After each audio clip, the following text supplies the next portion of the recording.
And that is sadly how I bond with most VTubers. Hi! Yeah, I should have turned you on first. I should have turned me on as far as mic stuff. Hi, everybody. Welcome to Anime Church. I'm really tired. Sorry.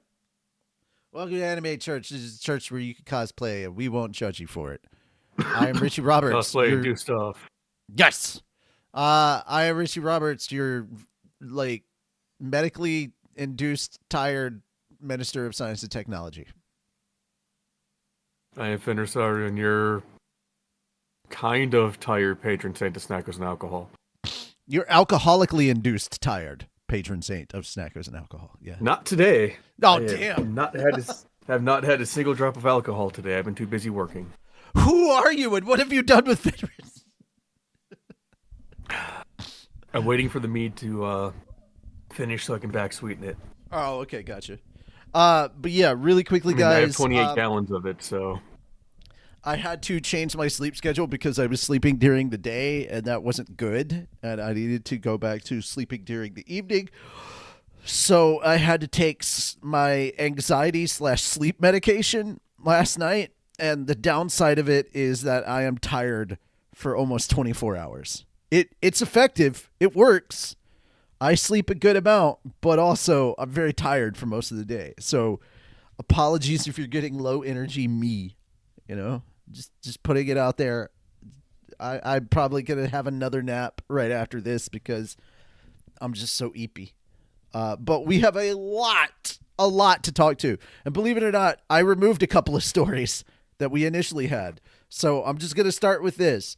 Yes, we are aware of some VTuber stuff happening with a particular VTuber over in the UK. However, based on things that we've seen, we cannot back up the veracity of these claims on or the truthfulness of whether this post, which was put up by Twitter, which isn't exactly a reputable source nowadays, is in fact actually honest. So, until we can confirm whether or not the information that has been provided is true or not, we're not going to cover the story. That's just basically it. I'm going to get that out of the way right now. Yes, we know about it. No, we're not talking about it because we're not sure if everything is 100% legit. And there's a reason why we're not sure that it's 100% legit or not. And we don't want to be one of those channels that talks about a topic and then the very next week we have to retract everything we talked about. Okay? So we're taking our time and making sure that we get everything right on a story, especially one this serious, before we start talking about it. However, that doesn't mean we don't have VTuber news. We do have 2 bits of VTuber news that are very, very true, very, very real, and we're going to talk about it. And we're also going to let Fenris. I'm gonna let Fenris off the chain. Like I'm just gonna let Fenris loose. We've got some Resident Evil in. All right, you can't hear it because I'm very sleepy, but there are air quotes when I use the Resident Evil. We've got some Resident Evil news to cover. So, yeah. Apologies for low energy me. Like I said, I am eepy, and I'll probably be apologizing for most of the day. I am what I. But Fenris, before we get started on all the nerdy stuff, I do have something great to talk to you about. So I ordered one of those vegetable cutter slicer 12-in-1 kind of things, and I used it today, so I could make hash browns because there is a grater thing, and then there is like the whole pushing it down and cubing your veggies. So I did. I cubed some potatoes, I cubed some onions, and I threw them together in the skillet with a little bit of oil, and I cooked it up, and it threw some salt on them bitches, and it was delicious. However, now I've realized one important thing. The next time I do this, I need to add mushrooms and shredded cheese, and I need to make sure that I have like some ketchup to go on it or whatnot. I had some Chick-fil-A sauce that I topped it with, and that was delicious. But like, I would also recommend parboiling the potatoes beforehand. Okay. By doing that, it basically makes sure that they stay cooked, or that they get mostly cooked. Okay. And get crispier on the outside. Yeah, I probably will do that. I don't know. I had to fucking cut them into like slices. Then put them through the cuber, as it were. But yeah, it's got multiple things. I can slice like actual like slices of vegetables with the thing, and I like there's so much I can do. It's so good. It's so freaking good.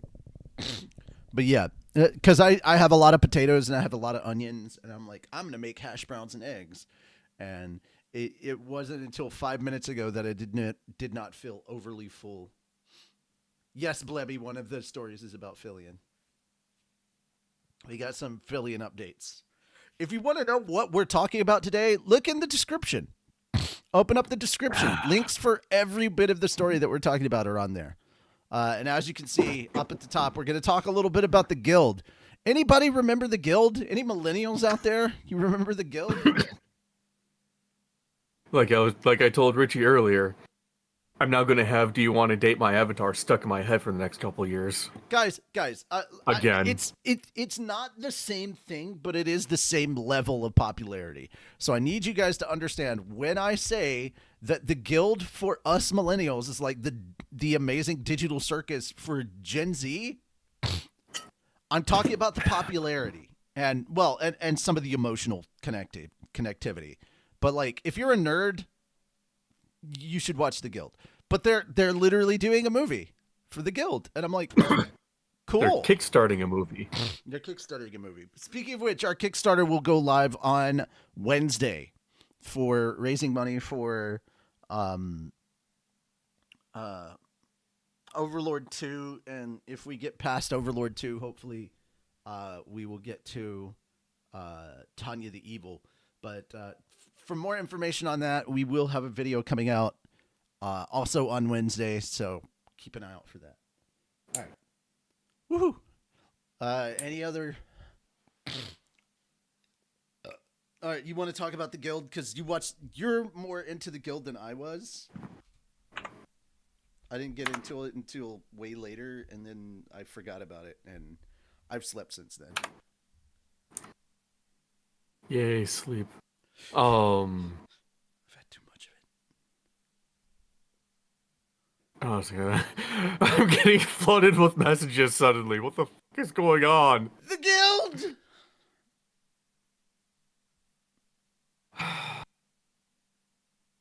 Yeah, sorry. Well, let's show everybody. Bye. Yes, bye. Oh. Make sure to come by It's been- tomorrow Make sure to come by tomorrow because we're watching episodes of Slime. No, for real. That's the thing that we're actually doing at the beginning of the light novel streams. We're watching. Oh, speaking of Slime, newest did they episode of season skip 4 of last Slime. week's episode? Because No. I did not see an episode 5. No, it's episode 4. Episode 4 was last week.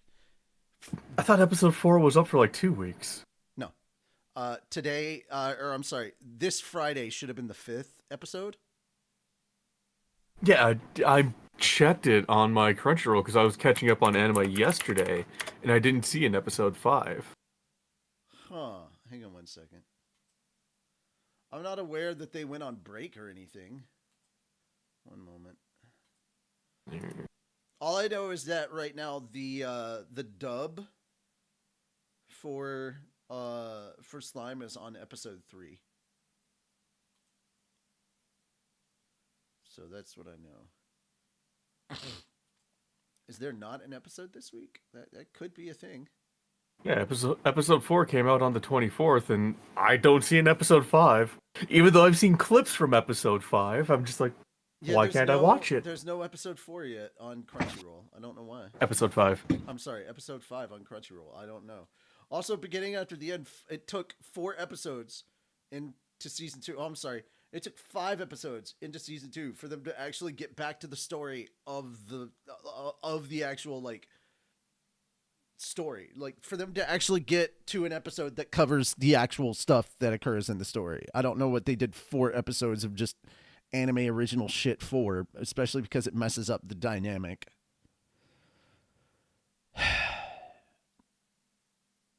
I'm so glad I haven't watched any of that. I'm just looking at stuff and going, oh, it took them this long.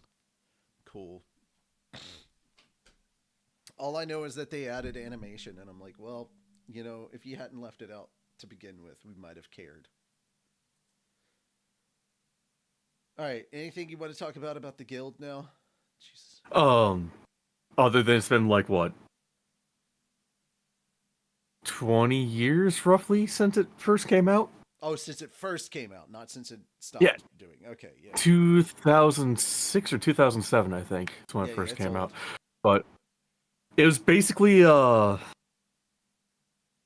comedy sitcom thing where a bunch of people from an MMO started hanging out in real life and realized that everybody's really awkward. Yeah. So kind of And like one of them, what the guild leader, he would bring a block of cheese to a restaurant. dude, it's like it's kind of Fucking great. Once again, I'm making a comparison. I'm not saying that the two are equal, but there are similarities that they share. It's kind of like an online version of the Big Bang Theory with a lot more RP elements.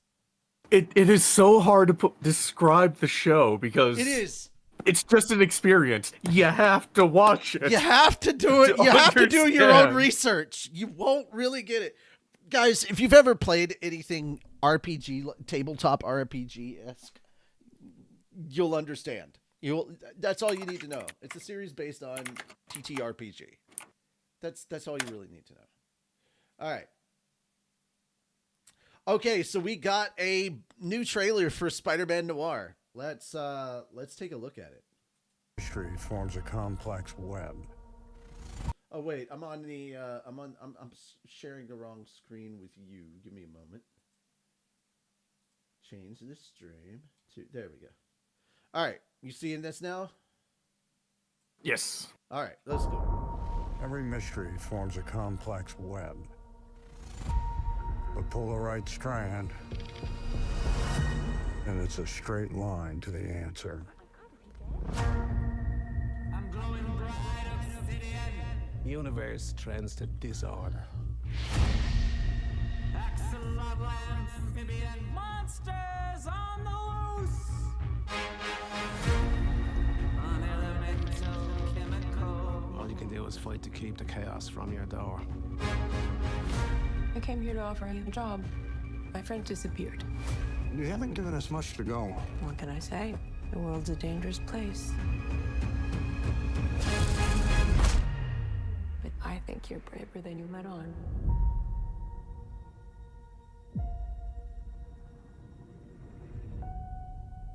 Got me growing 6 black tentacles.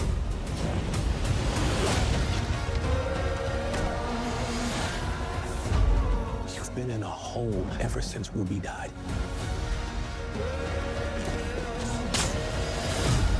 We're chasing ghosts. Maybe we can be alone together. This is your chance to put that shovel down. So what are you waiting for? Let the best man live. This is how it ends.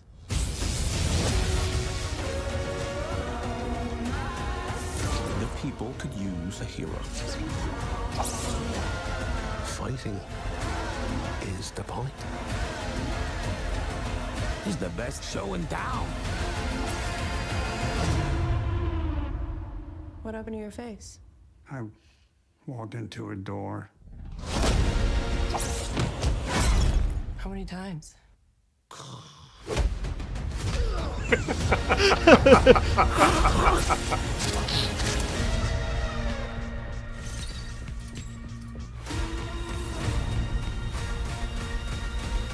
Well, that's new. Now black and white.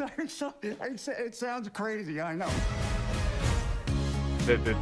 Yo, what's It- really it- funny? What's really funny is this character is so like over the top, but this is actually the most muted I've seen Nicolas Cage perform.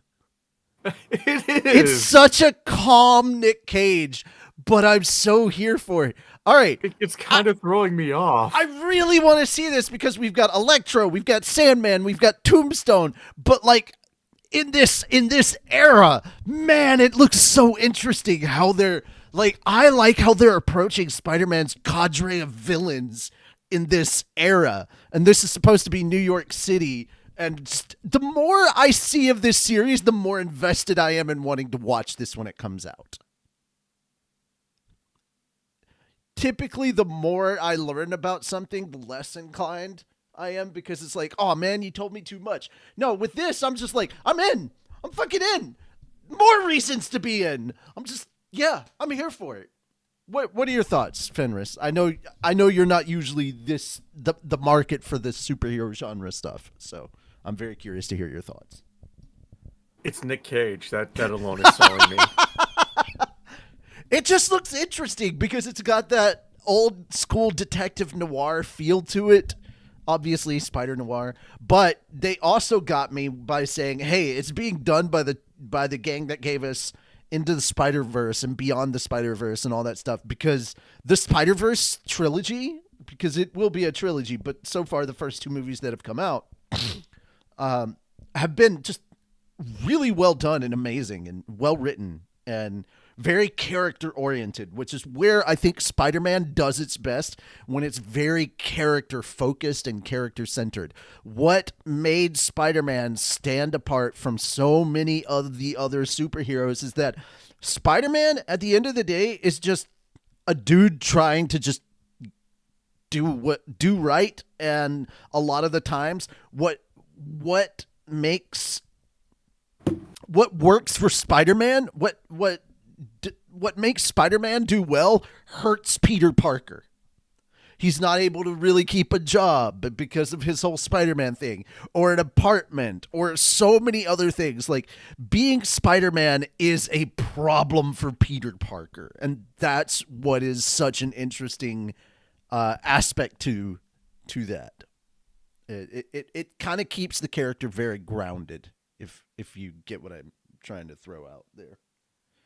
But yeah, dude just has regular everyday problems, you know?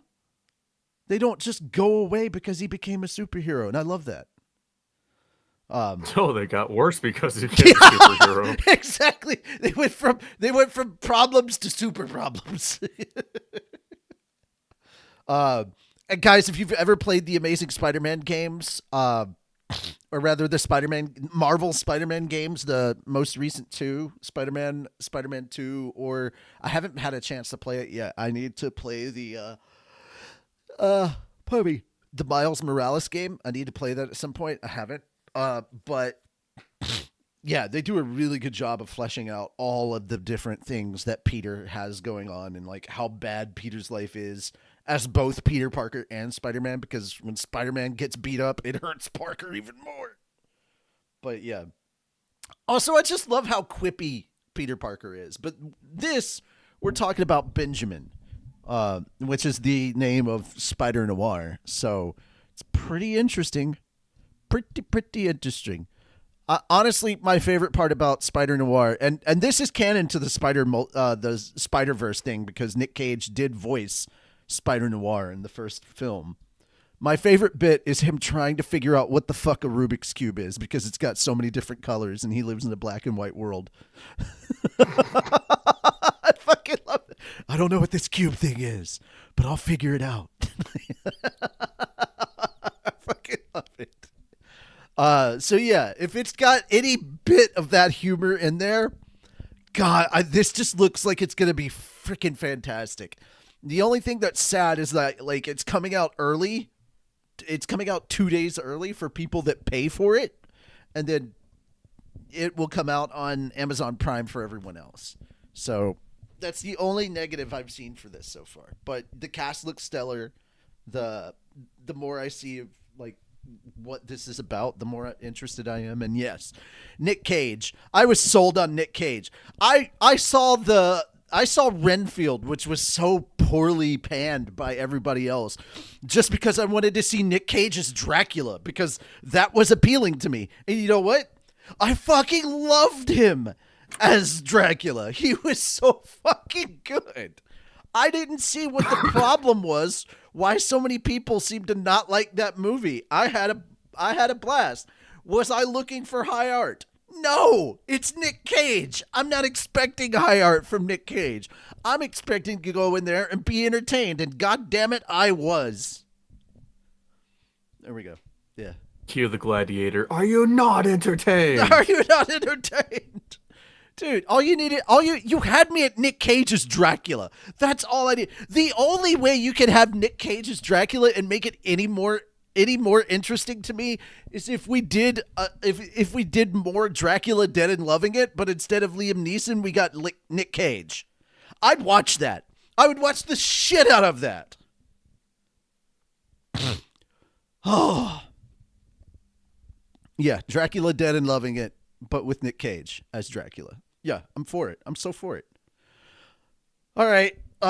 So yeah, I think we're all down to give this a watch when it comes out. I'm looking forward to it. Moving on. Okay, let's talk about this horror movie that has the title Resident Evil, but doesn't feel like Resident Evil. We'll get into the trailer properly in a bit. Hello? I had a little bit of a problem on the road. I was wondering if I could use your phone. Hello? Also, just to point out, we're watching this for people who haven't seen it already. Obviously, Fenris and I have already seen this.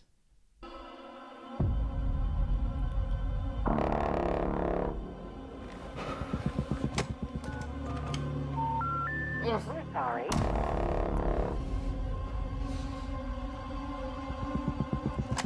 Okay, that's the thing. I don't understand why so many people thought he was dialing his girlfriend first. I was like, that's 3 numbers. I may not have been paying attention to what numbers he was pressing, but I realized that was 911.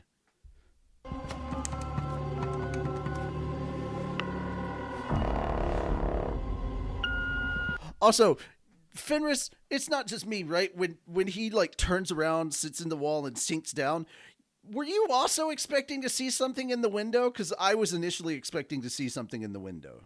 I was expecting to see a liquor walk by. That would have been awesome. Hey, babe. Look, I'm really sorry that we got disconnected earlier, but some things have happened.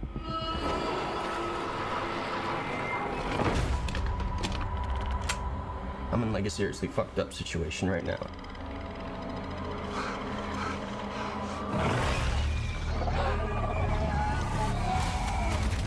And it looks like there's a chance that we might not get to talk to each other. Okay, so the only thing I can think about with this, there's 2 things that come to mind. Either this is supposed to be an homage of the Duke from 8, or somebody forgot that they were doing Resident Evil and thought they were doing Left 4 Dead. I'm not saying anything. I don't understand why the boss of the Harkonnens is sitting here in the sewer from Dune. I'm not saying anything. Again.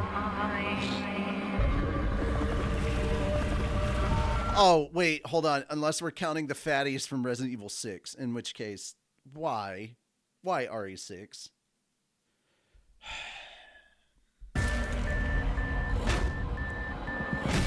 Now that looks properly scary. I like that. I just wanted you to know.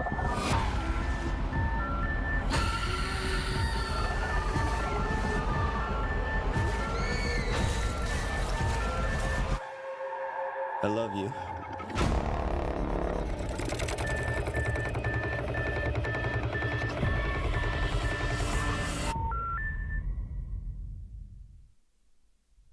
Okay, we're gonna immediately jump into the next video so we can comment on some things. And then I'm gonna let you go just nuts after.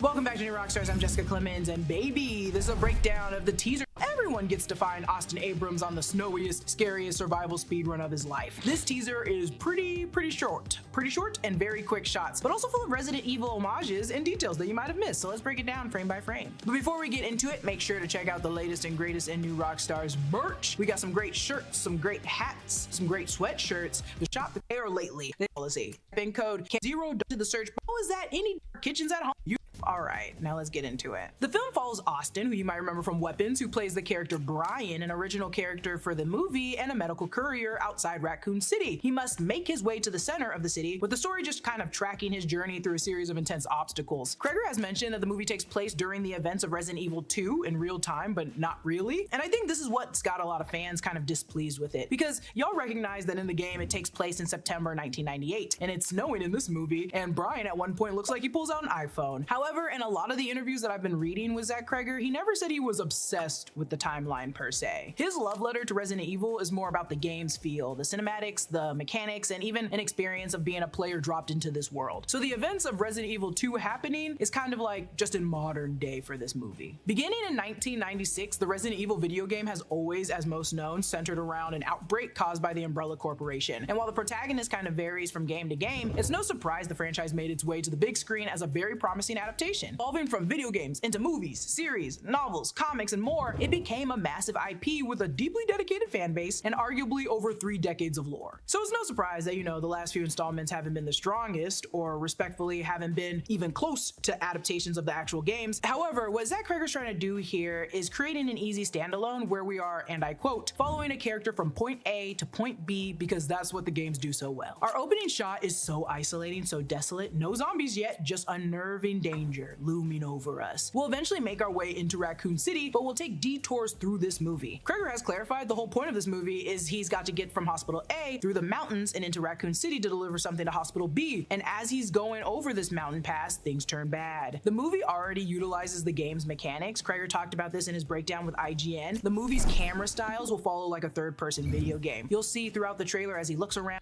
I will say this, if his whole thing is that he's in the Arklay Mountains for a good portion of this, I could kind of understand snow because of the higher elevation stuff. I could see that, especially because the shots that we get in Raccoon City, like when we're in the city proper, there's no fucking snow. None. And you know what? Fair. Higher elevation, mountainous region, I could understand early snows.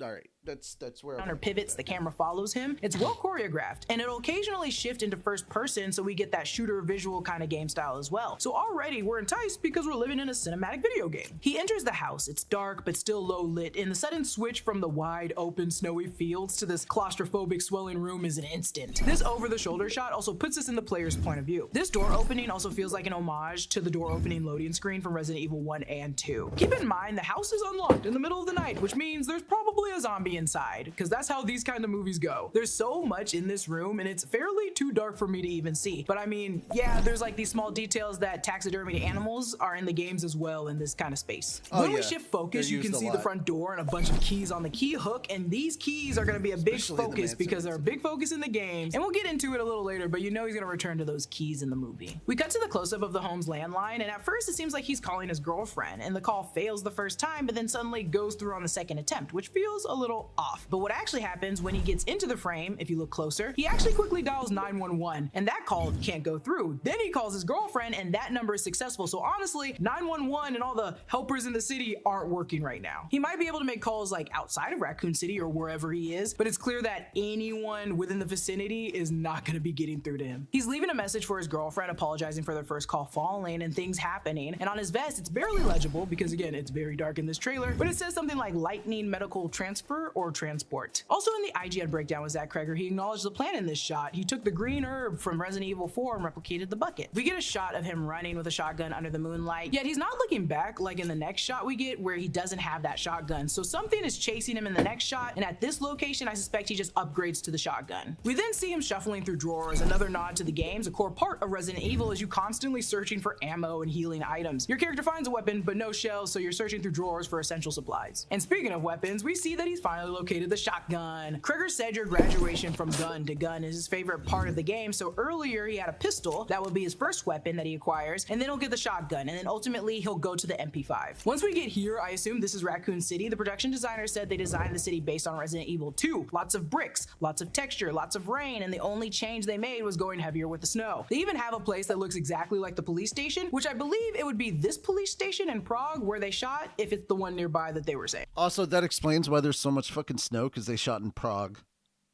Yep. We see him having to get keys off a dead body. This is also pulled directly from the games. Keys are an obstacle. You'll sometimes have to pull keys or key cards off dead bodies. Kreger has also mentioned that padlocks being barriers will also be in the movie inspired from the games. The body is instantly pulled away by God only knows what else, and we hear the noise it might be making, and it's disgusting. And we'll save the monster talk when we get to the specific monster scenes in a little bit later. Brian takes cover, dropping into this sewer that's really giving Resident Evil 2, and like the games, we're getting sewers, Umbrella Corp lab facilities, hospitals, you name it. When he falls into the sewer and stumbles upon this Harkonnen looking beast, firstly, I love the contrast. The way that he is like bathed in this harsh yellow light pouring down from the manhole, and then it cuts to this gelatinous, almost formless mass lurking at the far end of the tunnel in this like cold blue. I love this. It's like cold versus warm, human versus inhuman. What does it mean? According to Kreger, this character was inspired by the judge in the novel Blood Meridian. It's a towering, pale, hairless figure, and while the movie doesn't have its nemesis, the character that's a hulking Frankenstein that's constantly following and killing you, this character serves as a subtle homage to that kind of looming threat that you'd get in the games. By this part of the trailer, the phone line is cutting out and it just keeps beeping, and I hate it. It's unnerving. I don't like it. It ruined my eardrums. It does this between the transitions, and it feels like the communication just breaking down will be an obstacle and a constant false sense of security in the movie. We get this great funky creature, and I know I'm gonna be obsessed with it. Kreger mentioned, without spoiling too much, it's a mechanic that he put into the movie that might be in some of the games. It's in the way that the infected interact with one another, and it pursues him throughout the movie, but it will change how it evolves over the course of the movie. Resident Evil has a bunch of bioweapons that take the form of anything from slug monsters to tyrants that get grosser and grosser as you fight them, and this could be that mechanic that he's kind of referring to, or the kind of character he's referring to. I'll also add that journalists who have visited the set have made it pretty clear we're getting some seriously gross creatures in this movie. We see the zombies rushing Brian, the first actual zombies that we get in this teaser, and Kreger has mentioned that this movie doesn't really lean on zombies. It's much more focused on the weird creature side of things. Okay, now that I appreciate, because too many people think of Resident Evil as like a zombie series. It's a bioweapon series. It's bioweapons, and there's way more bioweapons than just zombies. Like, come on. And you know, she's covering a lot of the points I had planned to cover. Okay, gotcha. He even went on to say that the idea that the T virus is capable of so much more than just creating zombies was interesting. So limiting it only to just zombies felt like a waste of potential. So the goal was to I agree.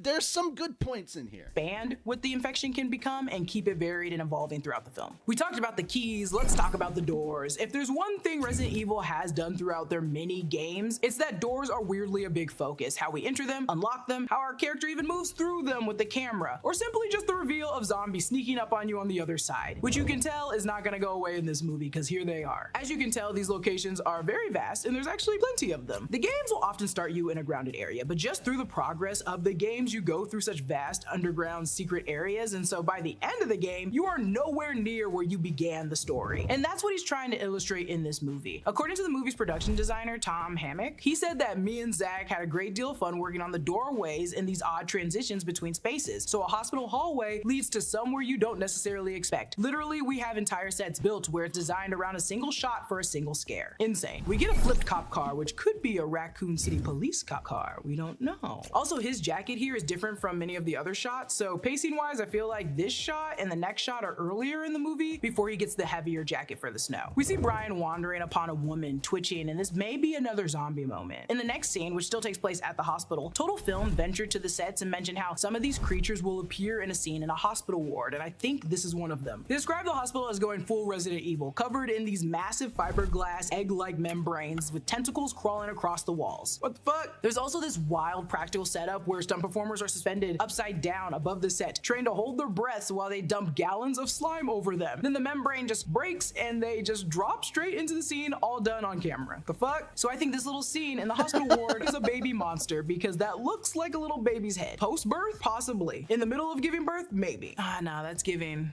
28 years later. But maybe, who knows? This is my favorite sequence in this teaser trailer because I'm a monster of a person. These zombies fall from the top of this building, hitting the cars and the ground and just exploding. The set is great, and I should add that they filmed this in Prague. There are only a couple of true zombie moments in the whole film. Kreger says maybe 3 total, and 2 of them are already in this trailer. The shot earlier, and then the sequence here when he's running through the city as zombies are basically detonating around him. Beyond that, it's not really a traditional zombie movie. The trailer ends on the Resident Evil screen. As you can see, there's vines, or what could be later later revealed to be tentacles stretching across the letters. The interesting part about this trailer is the courier part. What is, or it could be cracks or veins, you know, there's that. in that case? Is it that dire? And why do none of us believe it's actually a heart or a lung or just any other important organ? What's so important to be risking your life to this degree? Also, has he opened it by chance? I think I would open, I guess you're not supposed to open a thing like that, but I would. This trailer looks amazing to me, and I'm very hopeful that Zach Kreger will revive this big picture franchise in a way that the fans really want. I think telling a story where we're not expanding off a 3 decades lore is a very smart idea. Just celebrate our favorite parts of the games or your favorite parts of the games. I actually prefer that over a shot-for-shot adaptation. It's a movie, not a video game, and not everything translates the same way on screen. That's also why we're not following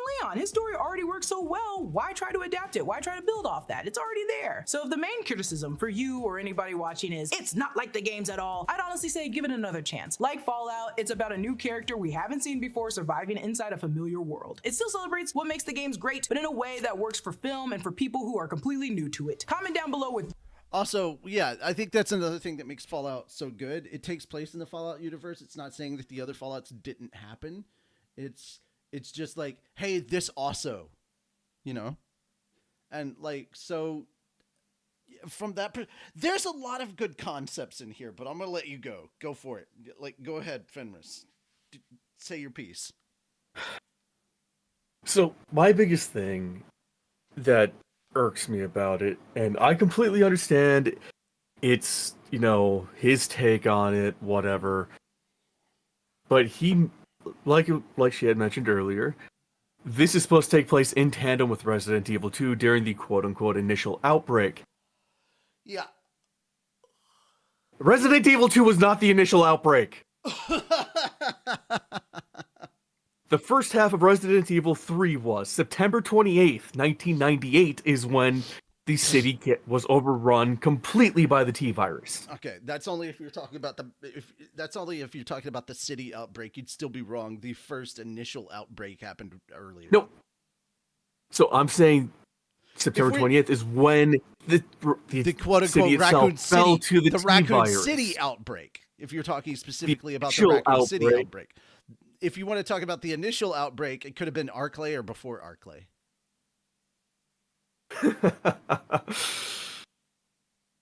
Yeah. That itself, that is a discussion I could have that would last hours. If we're just talking about game lore, then technically the leech incident from Resident Evil 0 would be the quote-unquote first outbreak. However, no. Oh, I was only going. The leech incident was not the initial outbreak. Oh, okay. That happened in the Arclay Forest or Raccoon City or the surrounding areas. I was just going off of the games, not any other stuff that. Oh, no, I haven't heard anything from the games themselves. 0 and 1 both have described incidents that happened beforehand. I guess it also depends on what you consider to be an outbreak. If you want the initial outbreak that was contained, it would have been in the late 60s. Oh, okay. Gotcha. Good stuff. All right, please continue. But yeah, no. Yeah. So back to what I was saying. The initial Raccoon City fall happened at the beginning of Resident Evil 3 Nemesis. And it had been going since. Realistically, June of 1998 is during the whole cannibal murders before Stars got sent to the Arclay Forest to investigate the Spencer Mansion. Anyway, sorry, that could be considered the initial beginning of the outbreak loosely. I feel like that's why I feel like the main reason they say 2 is because 2 was where they were first introduced to the Raccoon City outbreak. The main reason they say 2 is because most people don't realize the first half of 3 takes place days before the events of 2, and the second half takes place at the exact same time. Or just slightly after. So, for clarification, the St. Michael Clock Tower, when Jill gets infected by Nemesis, everything up to that point is pre-Resident Evil 2. Everything after that point is in tandem or slightly after Resident Evil 2. Yep. So, timeline does matter when you take the games into consideration. I if mean, the when- reason I think the reason everybody focuses on 2 is because Ada is a much better character than Carlos. That's just the facts, man. Man, you're breaking his heart. Justice for my boy Carlos. He deserved to be in more. Why have we not seen Carlos in other games? I'm just saying. There are plenty of fan theories about that. He got killed off screen by Hunk. Honestly, that is one of them. I was going to say, if that's not one of them, people aren't thinking, like, use your imagination. Yes, I No, did do the little imagination. umbrella move. I am not SpongeBob.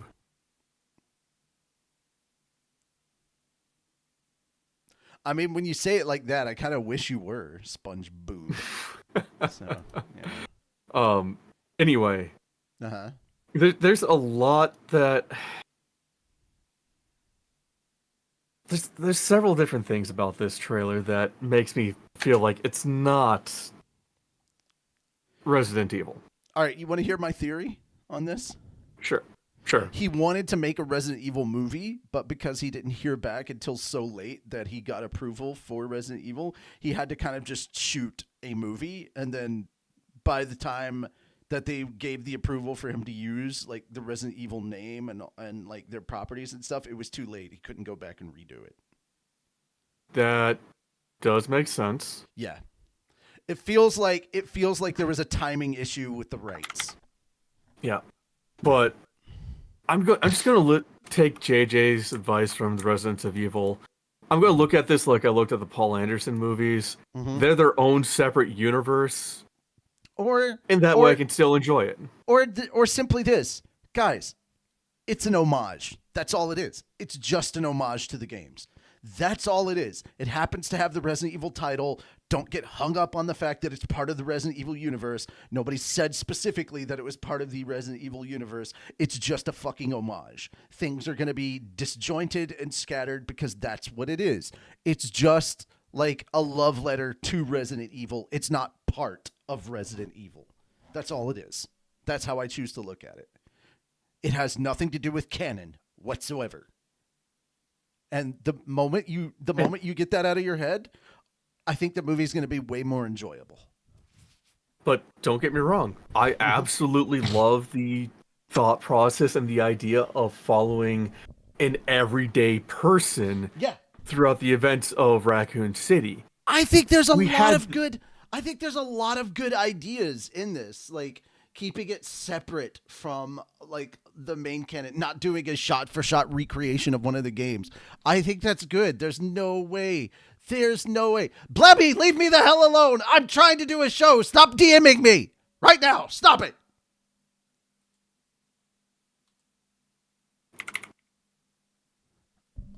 I'm working. I'm busy. Bad.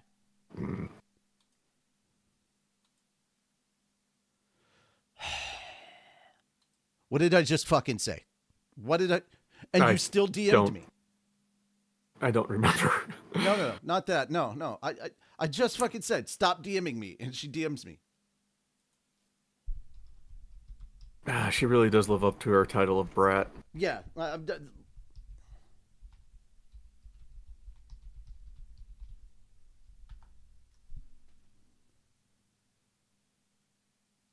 Do not reply.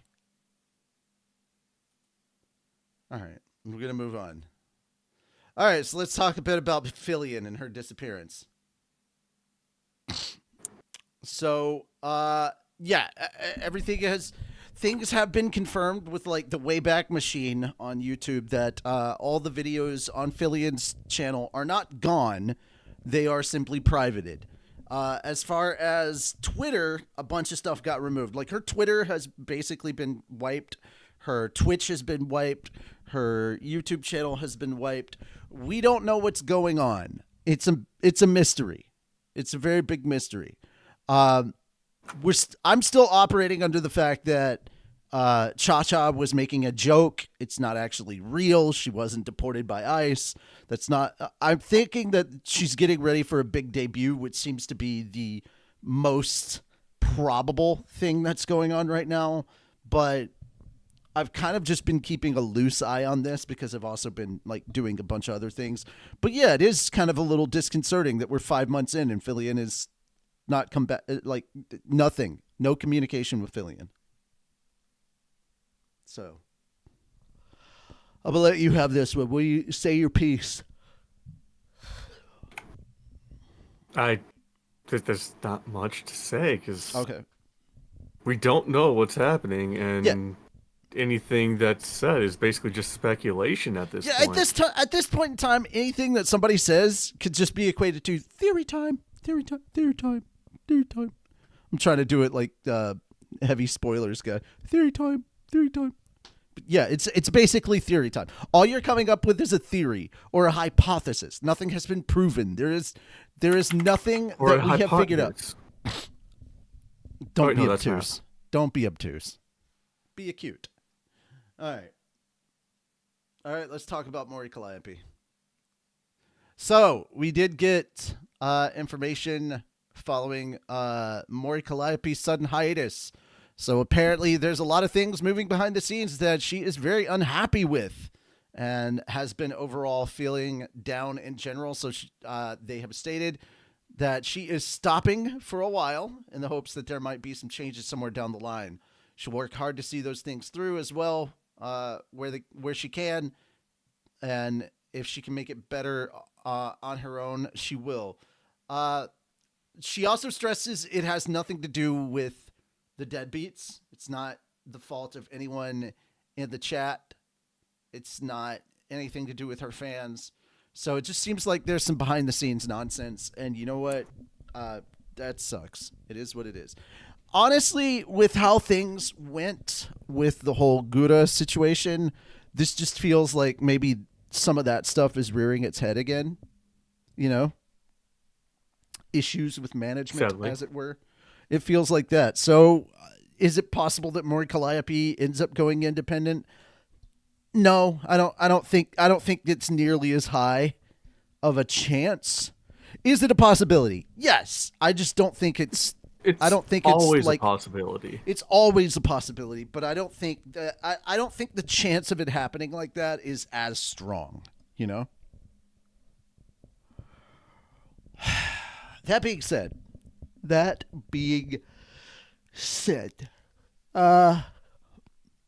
yeah, I think we're good to go. I think we'll be okay. So, it sucks that she's taking time off, but it is what it is.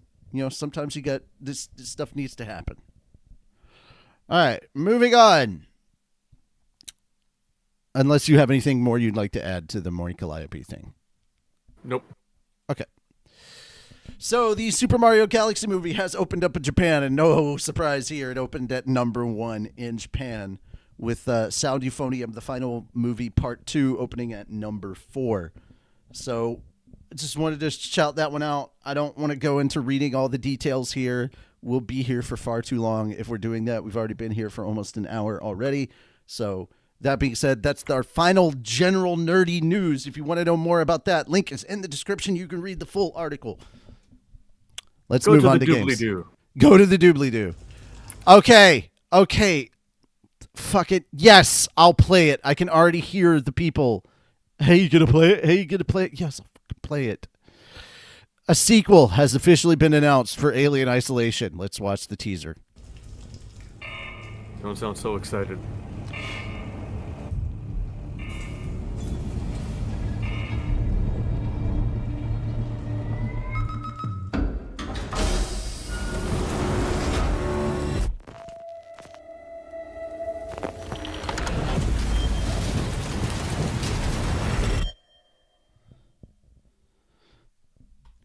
Okay, this does feel like it's a different studio doing it this time, but it also very much feels like it might be a lot of the people that originally worked on it just in a new studio. Because it feels very much, in just that teaser, it feels very much like Alien Isolation. But yeah, this is Alien Isolation 2, has officially been announced. Woohoo! Also, forgive me, I'd be remiss if I did not note that coming up on Tuesday, we are getting the first of 2 updates happening back-to-back weeks for Phasmophobia. We're getting the character creation update along with some of the new animations that are coming along with it. That will be happening this Tuesday in Phasmo. And then the following week, the next Tuesday, we will be getting the Alan Wake stuff dropping in Phasmophobia. So lots to look out for in Phasmo. And it looks like you can unlock more cosmetic stuff through playing. So seems interesting. I'm down to jump back into some Phasmo, especially because I want to check out some of the new character animations. Also, they got rid of the death room, so you will die in the space that you are grabbed by the ghost in. I'm looking forward to seeing how that works. Yeah, good times. All right. That'll be interesting. There's not much to comment on Alien Isolation 2 other than to just simply say there's an Alien Isolation 2 in production. Okay. Let's do it. We officially from Unknown Worlds. That's right. Crafton is not involved. Hi, Callum. From Unknown Worlds coming out, Subnautica 2. And yes, they dropped the release date. So it turns out it was, in fact, Unknown Worlds saying, hey, it'd be out this month. The only thing I'm a little sad about is that they don't have an available pre-order thing, because usually in the middle of the month, I'm broke.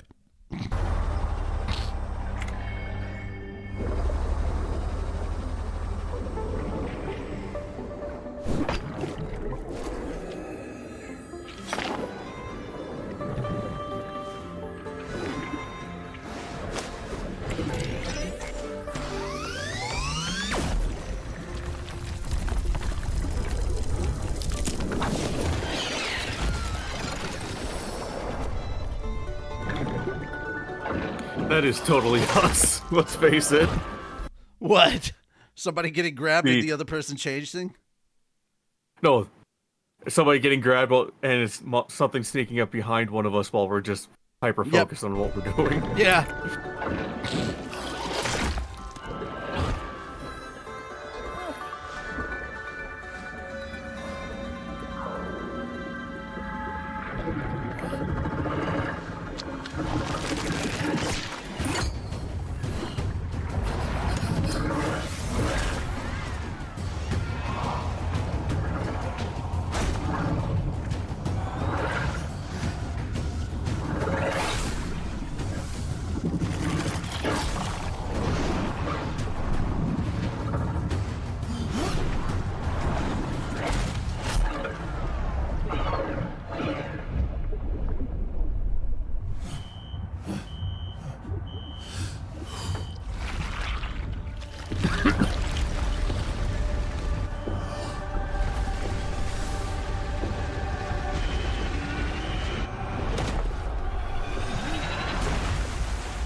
May 14th, everybody. If you haven't wishlisted it, wishlist it now. Yeah, I'm looking forward to this. Very much looking forward to this. I'm so here for it. I don't know. I don't know what else to say. I've been looking forward to this for a while. No. Copy link address. There we go. Okay. I've been looking forward to this for a while, and they have announced other stuff. So, do you want to read this real quick? The Altera is recruiting pioneers thing. Let me find it. It's the one right after the trailer.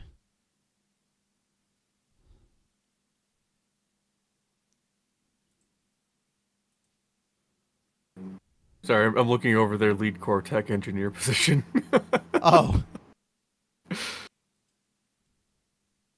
Give Hamo a clue. I think I will be applying to that. Okay. I Hello, Subnuts. Damn it. Altera Corporation has opened applications to recruit new explorers for its Pioneer program. Head over to the website and complete the aptitude test to discover your recommended role. Every application submitted will count towards the goal of unlocking a community-wide reward. If the community collectively reaches the 100,000 applications during the event period, all Subnautica 2 players will receive an in-game poster. How to enter. 1. Visit the website alteracareer.com and complete the ACAT Altera Career Aptitude Test. Yep. 2. Review your recommended role and click Apply for Recommended Role.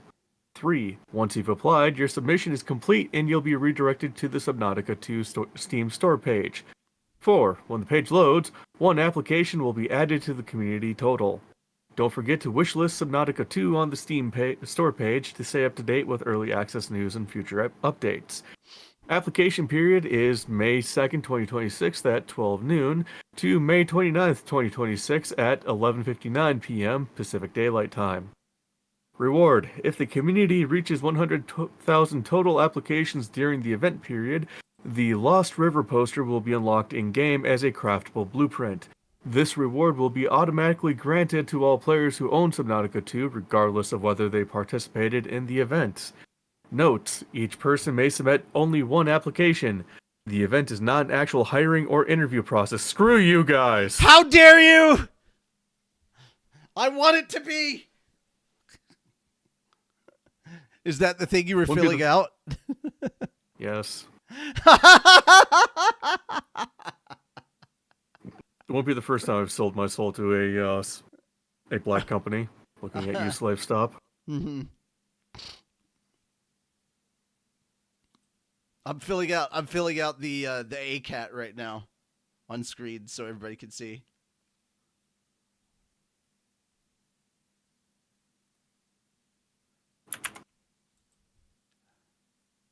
Even if a predator is lurking in the area, my curiosity will always override survival instincts. Somewhat disagree. No, I don't want to die. Well, planting seeds, cultivating plants, and consuming what you grow is central to the colony's survival. Somewhat agree. Yes! I'm willing to use as much quartz as necessary to build stunning glass structures. Strongly agree. If nutrient blocks and water aren't neatly organized in storage. Neutral? Exploring uncharted biomes. To be fair, this is the first time I'm playing Subnautica in a multiplayer environment. So this could become a thing later. Exploring uncharted biomes on an alien planet brings me more joy than being at home. Somewhat agree. When I hear the roar of an unfamiliar creature, I want to get closer and identify it. Strongly disagree. Structural I don't want to asset identify deployer. it. I want to find it and pet it. Your application is completed. You will be redirected somewhere. Oh, it takes me to the Steam page to wishlist it. That's great. All right, on to the next thing. Watch the Subnautica 2 pre-launch showcase on May 9th. That's right. It's coming up, I believe, on... Oh, goodness gracious. What the frick? Nobody told you to...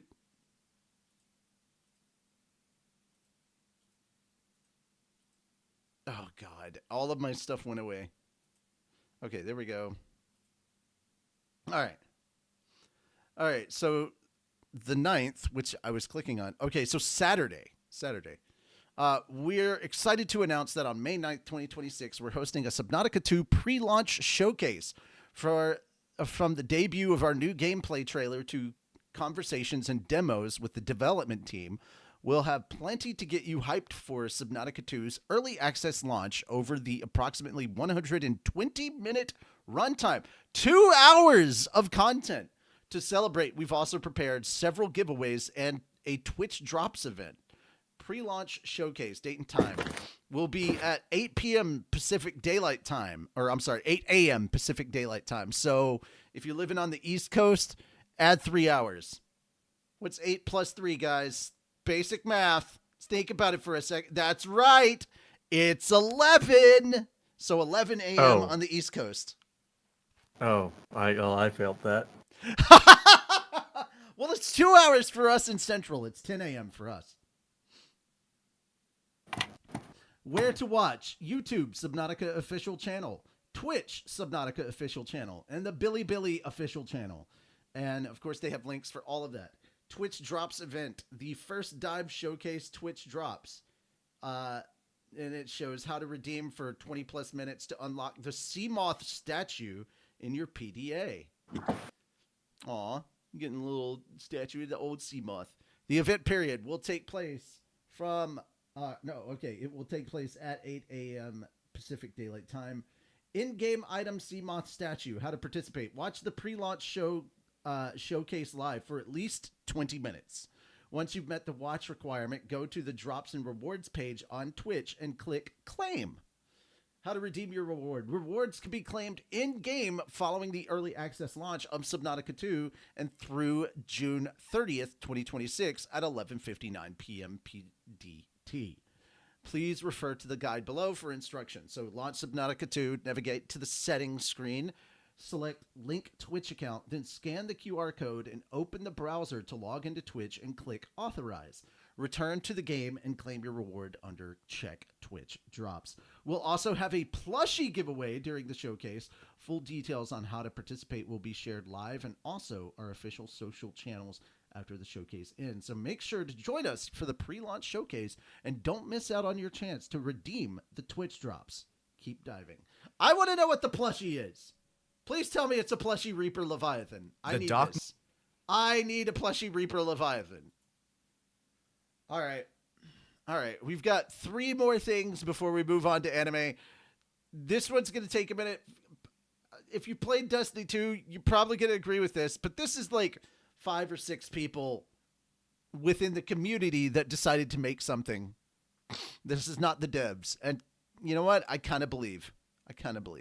Subclasses, Stasis and Strand, without a shadow of a doubt, are some of Destiny 2's most significant innovations throughout the years. Stasis was the spark that ignited a build-crafting revolution with the introduction of the Aspect and Fragment system, and Strand challenged the very idea of what a new subclass could offer by introducing radical movement systems and high actions per minute gameplay that is still incredibly addicting to this very day. And if you don't count Prismatic, I genuinely believe Strand is Bungie's best work when it comes to creating brand new powers to play with. And while at the time, these subclasses completely dominated the sandbox, nowadays they certainly leave more to be desired because their light subclass counterparts have, quite frankly, raced ahead of them in terms of effectiveness and overall gameplay. The light subclasses offer an insane amount of variety, with each one having at least 2 supers to choose from, 7 or more grenade options, multiple melee choices for some, and overall just stronger verbs. And that's before we even include Prismatic, especially when you consider recent buffs such as the ones made to the Warlock buddy aspects like Arceus and Hellion. You don't even need to shoot your weapons for these things to clear an entire room for you. And yes, that is just one example, but you've got to admit that the pure darkness subclasses have fallen behind in recent times because they simply don't have as much oomph as they used to. So today, we're going to fix that. I believe the darkness subclasses deserve to be a stronger part of the sandbox, and out of all the possible ways Bungie could achieve this end, in my opinion, the best way to start is by creating multiple new super options, which is why I've spent the last couple months theory crafting and developing, along with the help of talented artists, 6 brand new, fully animated darkness supers, which I'm so excited to finally show you here today. We've also gone ahead and created one new subclass keyword/verb for both Stasis and Strand, which I think would fit very well into their kits, as well as some more general notes on how I believe the darkness subclasses should be brought up to the modern standard. Now, I know you're very eager to start watching these awesome showcases, but first I've got to give a massive shout out to fellow creator Toad Smoothie, because he was the one who animated each and every one of them. He's done a phenomenal job and deserves all the praise. So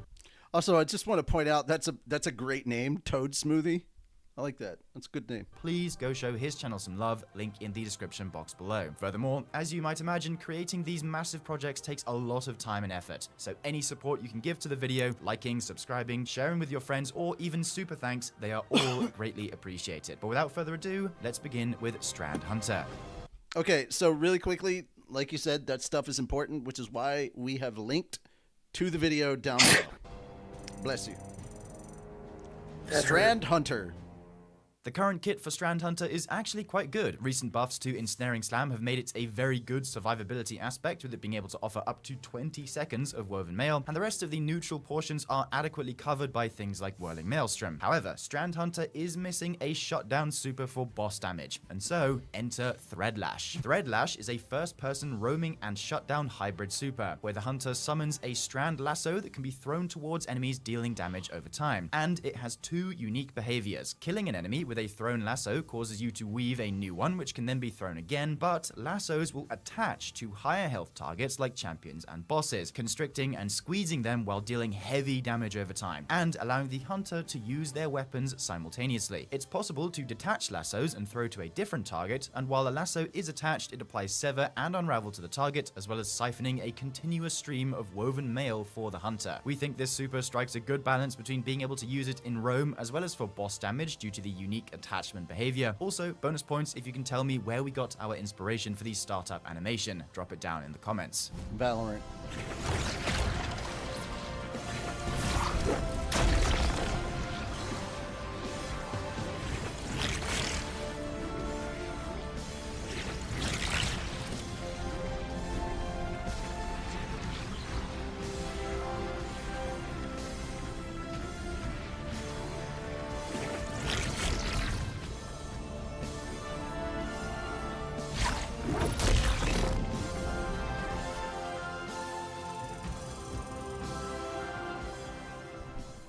The Stasis Hunter again has a pretty solid base, but has been missing that cold, ruthless assassin vibe, which is why we created Reaper's Gale. Reaper's Gale is a third-person roaming super where the hunter summons a menacing stasis scythe with a dynamic moveset. We took inspiration from the Praxic Blade and decided it would be cool if the super had a baked-in combo string of 3 light attacks that eventually launch your target into the air, followed by 1 heavy attack that then slams them back into the ground. Similarly, we also thought it would be cool for you to be able to throw the scythe and have it bounce between enemies. And to provide a team support angle, we've also given it the ability to cast an Ascension style move that damages and slows nearby enemies, as well as granting frost armor to any nearby allies. The idle stance is very formal and was actually inspired by the playable Count Dooku character from Star Wars Battlefront 2, and we think it fits the hunter identity quite well.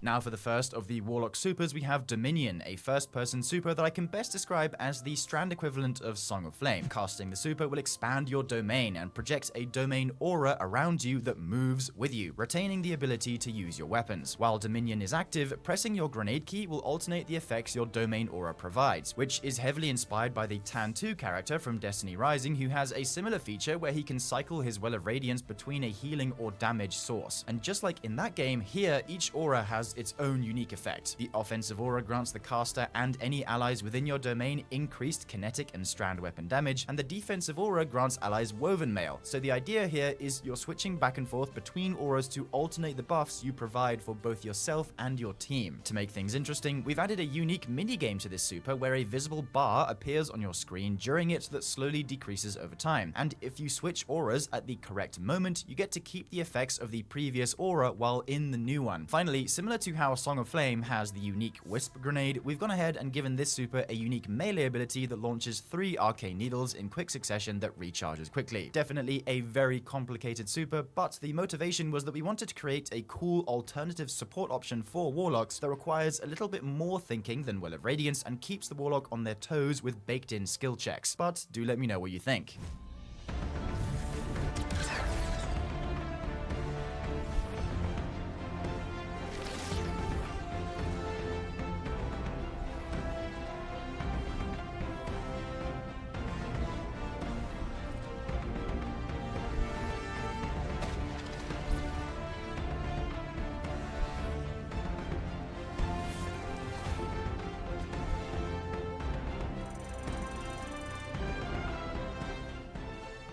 Next up, we've got the Stasis Warlock, which off rip, I do just want to say, again, Stasis Warlock has got some of the best neutral game options, period. However, it's ultimately let down by its super because Winter's Wrath is roaming and lasts for quite a long time. Plus, it also doesn't do a lot of damage, so let's fix that. Enter Winter's Command. Winter's Command is a third-person hybrid roaming and shutdown super where you summon 3 stasis icicles above your head, which can then be hurled towards your enemies. Light attacking will throw 1 icicle at a time, and heavy attacking will fire all 3 at once for maximum damage. The icicles would instantly freeze anything they come into contact with, and firing all 3 at once will also activate a Frostbite explosion, with Frostbite being the first new keyword we've created for stasis, but more on that later. This super is probably the one I'm most proud of and would seriously love to see in-game. Let me know your thoughts down in the comments below.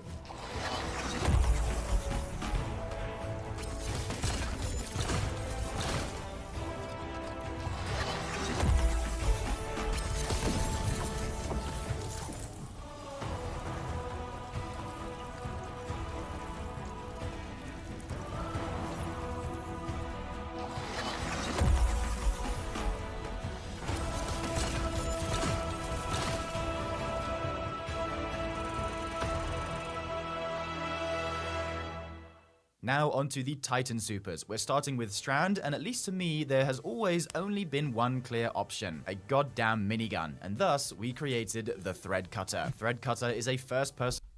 Okay. Just off of rip, I'm down for this because he used the phrase "goddamn minigun." If gun don't work, get more gun. That's what that feels like. This is that Team Fortress 2 get more gun kind of vibe. And I'm for it. That's very Titan-esque. Minigun, and thus we created the Thread Cutter. Thread Cutter is a first-person roaming super that summons a Strand minigun to lay waste to your enemies. The minigun fires at 900 RPM, applies Unravel, and ramps up its damage the longer it's fired. Much like Chaos Reach, the super can be cancelled early to preserve super energy, and dealing damage with Thread Cutter will generate and discharge stacks of unstable weave, our second new keyword, which again we'll come to discuss shortly. We think this super fits the Titan identity really well, and again really wish to see it in-game. Old concept art even hints that a similar super was considered initially, though it appears this one here is more of a flamethrower type vibe.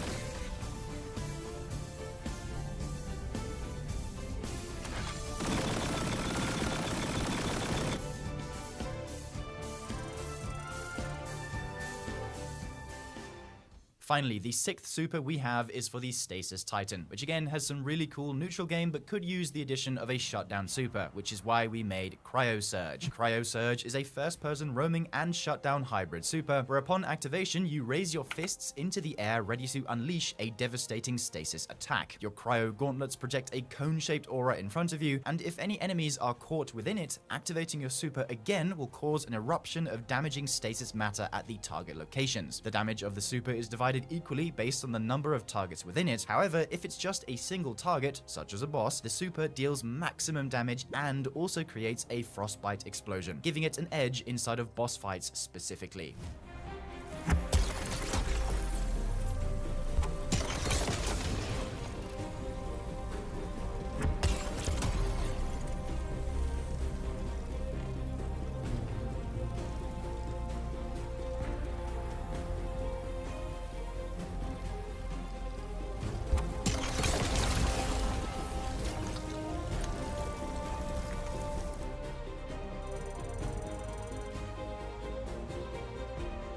Before we get into the next section surrounding new subclass keywords, we've created some additional graphics that portray the supers as if they were being viewed in-game, along with some additional details. Definitely pause if you want to take a read. Here are the stasis ones, including Reaper's Gale, Cryo Surge, and Winter's Command, and here are the strand ones, including Threadlash, Thread Cutter, and Dominion. Now, onto the new subclass keywords we've created, Frostbite and Unstable Weave. Frostbite is the answer to the missing major and boss target burst damage present within stasis, and while yes, I realized that the majority of the stasis identity is centered around crowd control rather than direct damage. In my opinion, in order for stasis to compete, it needs a little extra firepower. So that's why we created Frostbite. Simply put, applying 300 slow stacks to a single target will cause a larger, more damaging stasis matter explosion. And this solves the stasis burst problem in two ways, because number one, this will almost never occur on anything other than bosses and mini-bosses, because mages and red bars will usually die before 300 slow stacks could ever be applied to them, so the already good crowd control doesn't get unnecessarily buffed, and two, it's perfect for boss damage due to the larger health pools they have, leaving ample time for 300 slow stacks to be built. Think of it like a stasis ignition that's a little bit more powerful. Circling back to the supers, you may recall that the triple icicle from Winter's command triggers Frostbite, and so too does the single target Cryo Surge for the Titan. These seemed like pretty good fits for a verb such as this one. Moving on to Strand, in my opinion, a rather big weakness of Strand is that it's missing a good explosive verb like an ignition or bolt charge lightning strike to round out its crowd control aspects, which is why we've created Unstable Weave, which you can kind of think of as the Strand equivalent of bolt charge. Various abilities will now provide you with stacks of Unstable Weave that stack up to ×10,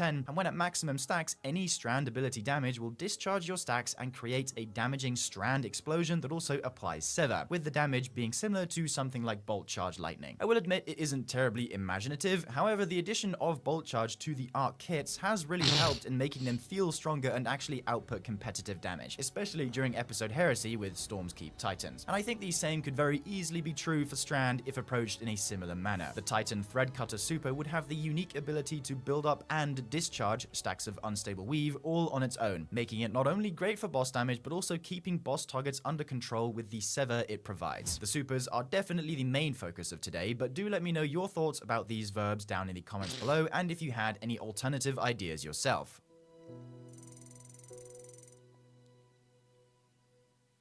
Finally, for this last section, I wanted to briefly touch on some other aspects of the Darkness subclasses which could use some improvements or changes. For starters, we definitely need more grenade and melee options for each of these separate classes, more so grenades over melees, because every single light subclass has access to at least 7 grenades, and some have multiple melee options. And while I don't care as much for the melees, they should at the very least all get 3 new grenades each. So here are my ideas. For stasis, it could be cool to see something like a slow mine grenade that deploys a lingering pool of slow on the ground, kind of like how chem grenades work in Marathon. You could also have a frost armor grenade that's sort of like a healing grenade, but instead applies maximum frost armor, or, and stick with me here, a brand new movement grenade. It's not fair that Strand should have all the fun with their grapples, so what if Stasis had a grenade which created something like a freezing trail in front of you, which if you then decided to slide across would grant you a large movement boost in whatever direction you were facing, almost like Frozone from the Incredibles movies, which I personally think would be pretty awesome. For Strand, there is literally already a 4th grenade in the game, which we can only access via the Strand Pickpocket modifier that deploys a bunch of Seeking Flechettes that unravel targets, so let's just make it official. There's also the possibility for a Weave grenade, which would allow you to temporarily enter the Weave and escape any danger for like 3 or 4 seconds, kind of like how Wraith Tactical from Apex Legends works, though I could foresee this creating problems in PvP. And lastly, something like a Control grenade, deploying Strand threads that temporarily make enemies fire upon each other, feeding into that cosmic threads fantasy where everything is connected, meaning you should be able to influence your enemies to harm one another through Strand. Imperious Curse from a Harry Potter type vibe. And actually this was possible in Destiny 1 via the Memory of Temur artifact, which made it so melee attacks had the chance to turn enemies against one another. Lastly, this isn't a major concern, but having some sort of additional effects attached to both Woven Mail and Frost Armor might not be a terrible idea, because right now they are both essentially the same effect with different percentages. So what if when you reached maximum stacks of Frost Armor, which for pure stasis is 8, you were granted a Duskfield aura around you, which slows enemies, rewarding you for building into maximum stacks, or if your Woven Mail timer was above 5 seconds, you'd project a Severing aura, rewarding you for playing up close and utilizing sources of Woven Mail that last longer than 5 seconds, such as Weave Walk or Ensnaring Slam. Those are my ideas, but definitely leave your feedback down in the comments.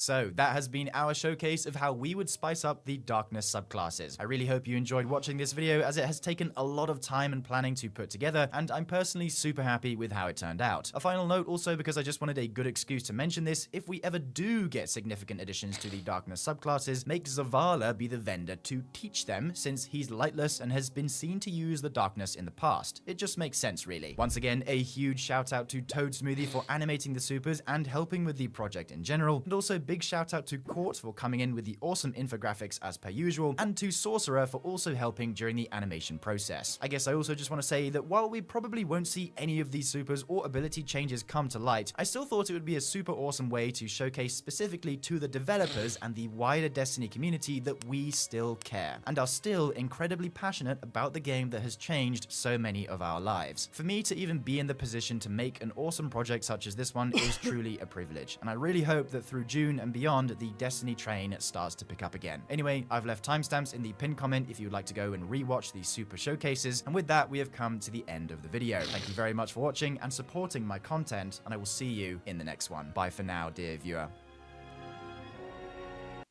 Okay, any thoughts? Eh? Okay. I figured you probably wouldn't have a lot to say since you're not quite as into Destiny as I am, but like I tried so hard. it's okay. It's okay. I think that this is a good idea if they were going to stop Destiny 2 and start Destiny 3, because it would balance some things out. But basically, it's kind of a balancing issue with the light and dark subclasses. And I just like when the community actually does stuff like this. I think it's really interesting to kind of see other people's takes on this, you know? Alrighty. Yep. Well, that being said, let's move on to some Pragmata stuff. So, Pragmata hacked the Monster Hunter social media account over on Twitter. Hacked. Yeah, well, it's called hacked because Diana got a hold of the account. Monster Hunter fans woke up to shocking news on Wednesday. The Monster Hunters game's social media had been quote-unquote hacked by hit video game Pragmata's Diana. The renamed Diana Monster Hunter account made a mysterious post in binary code with a video of Diana reciting the digits. According to the binary to ASCII text converting website Rapid Tables, the code means Monster Hunter X account initiating hack. Following the hack by Diana, the Monster Hunter account banner and icon were replaced with original Pragmata illustrations. One of them being one of the pictures of Diana and Hugh together with Diana writing on his back. So one of the drawings that she makes. And then I love that Diana is sitting there and she's got like some armor and a weapon and an egg from Monster Hunter, but in the background they have the Raccoon City umbrella home of Umbrella sign. Very, very funny. Less than 2 hours after the hack, the Monster Hunter account released an image of Diana holding a Monster Hunter sword and egg.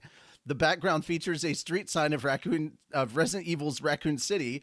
The post caption reads, "Diana here from Pragmata Game. I hacked into this strange egg and huge sword and ended up in a place full of monsters. Some of them are scary, but some are cute too. I'll be seeing what it means to be a hunter and a rider. Let's play together." Dude. I love that, dude. You know what? I'm loving like Capcom taking Pragmata and just Diana in general and just having fun with it. This is the exact kind of time-wasting, wacky nonsense I need. And when Onimusha comes out, we need more of this stuff. I want to see Diana and Onimusha. I just can't wait for Onimusha to come out because I want to play another Onimusha game. Let me know if there's more parental shit that's going on in Onimusha too, because at this point I think Capcom is just trying to turn me into a girl dad. No, I highly doubt there will be an Onimusha because it's always been a game of, hey, you're a samurai fighting demons and you're absorbing their souls. Have fun. I didn't think it would necessarily be that way in Resident Evil, but god damn it, they did it. All right. But they've had instances in the past, like in 2 with Claire and Sherry, You've had Leon and Ashley. Mm-hmm.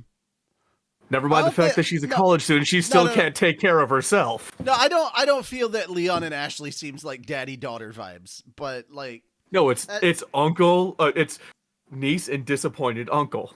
I don't know. I didn't get a familial vibe from them at all. It just felt like, God, I have to save this bitch. That's what it felt like. However, I will almost give you the Claire and Sherry. A Sherry vibe felt more like big sister, little sister to me. It didn't feel parental. Whereas with Emily and Grace, it definitely felt like mommy and daughter kind of vibes to me. And then you get to Pragmata and it's literally dad game. It's Space Dad. Also, guys, if you have not done so, please go on to Nexus and check out some of the mods for Pragmata. It's freaking fantastic. There are some adorable ones. There's some awesome ones. There's not a lot of cheat ones. It's mostly just skins. But damn it if those skins aren't adorable. Alrighty. Diana further posted she had found a highly confidential MP4 file in a Monster Hunter Stories 3 file. As of press time, the most recent hack post by Diana features an image of Pragmata character Hugh Williams running from a monster. The caption reads, "Hunters fight all these huge monsters and they can't hack them? Maybe bots aren't so bad after all. Hear that, Hugh? The next time we fight a big bot, we need to be more like those hunters."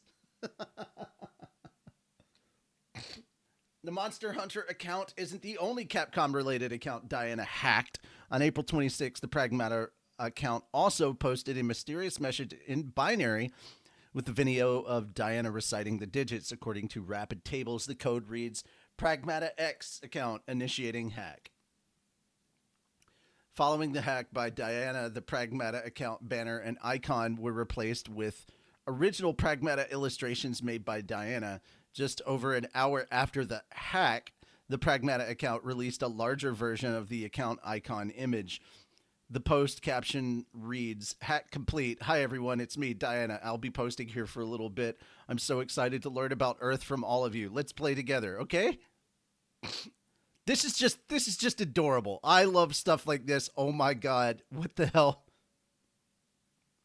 Following the hack, the Pragmata account has posted several more messages from Diana. A post made on Wednesday suggests her next target may be the Street Fighter account. In the post, Diana is seen performing a kick with the caption, "That flying lady said she's from a video game where a bunch of people get together and punch, kick, and throw fireballs." Wait, Hugh, what's a video game? Yeah. As of press time, Capcom and Pragmata have not announced when they will retake control of the account.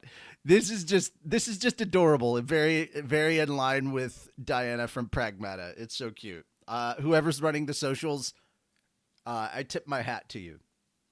All right, and one more bit of Pragmata news. Pragmata's game staff has officially sent out thanks to the fans for 1 million copies sold. I love this. This is adorable. Following Pragmata's successful launch, the game's development team released an image thanking fans for purchasing the game on April 21st. The image features characters Hugh, Diana, and 8 with the caption 1 million units and Diana holding up a sign that reads, "Thank you." The team captioned the image, "Hugh, I heard more than 1 million people got our game. Hey, do you think we're famous on Earth now?"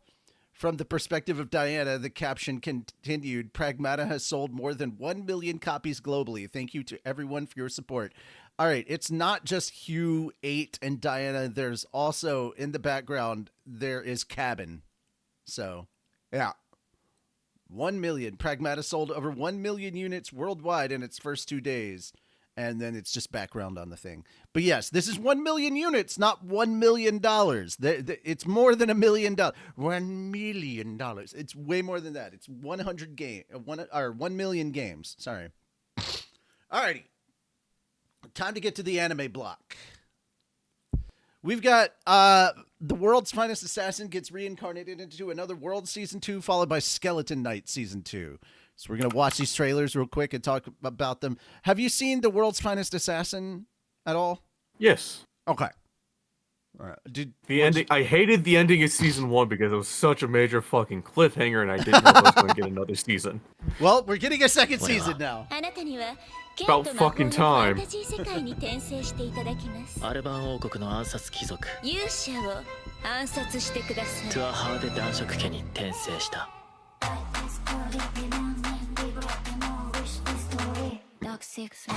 その子が私の弟子になるわけだね。専属性魔術師？一緒に新魔法を作ろう。どうしても会いたいって思った時、絶対に駆けつけて。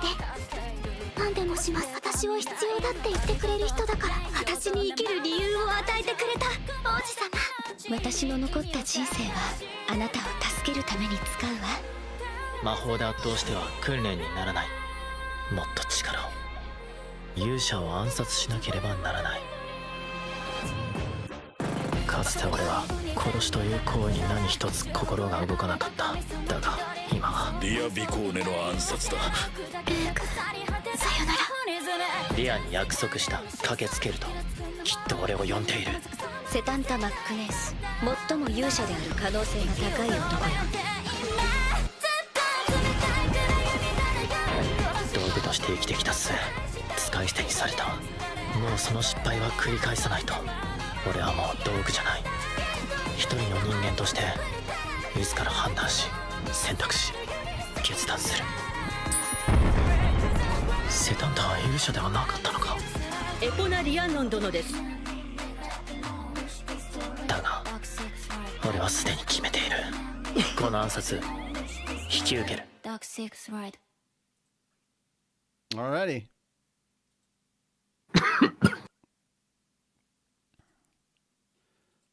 Thoughts? Any thoughts? Why does it have to come out next year? That's your big complaint, huh? Yes. How dare? I mean, I like the fact in season 1 he was training his maid and his fiancée to become assassins themselves. Right. All right, you ready for Skeleton Knight Season 2? Oh, dude, I got been waiting for Arc forever. ヒルク教って知ってる？一つ気になることがあるの。ごくありふれた教義の宗教だそうだけど、人間より劣る存在としてエルフや獣人の排斥を推奨しているらしいの。エルフ族、獣人族、人族を問わず拉致を行っている者たちがいる。誰か助けて！役人に突き出そうかと思っていたが、それでは我の気が収まらんな。ふざけんじゃないわね。鎧ラリアット。炎よ、剣と共に舞い踊れ。水遁、水曜が。いい度胸だな、小僧。さあ、働くのです。神のために。清め殿、アリアン殿。はい、きっちり成敗してやりましょう。計画の実行を伝えよう。心得ました、タナトス様。双剣使いだと。その時感じたんだ。他の子にはないものを。はじめまして、つぼねです。これにて一件落着。落着じゃない。骸骨騎士様、ただいま異世界へお出かけ中。7月より放送開始。 So yeah, coming out this summer. Fuck yes. I forgot like how serious and cute and simultaneously cute this series can be. It's serious, but adorable. Also ridiculous. Ridiculously adorable, man. Oh my god, I'm looking forward to this so much. I'm kind of glad I hadn't gotten around to reading the novels yet because I didn't get any spoiler. Pardon me, I didn't get any spoiler for season 2, and I'm very happy about that. All right, you want to see the Pac-Man trailer? Sure.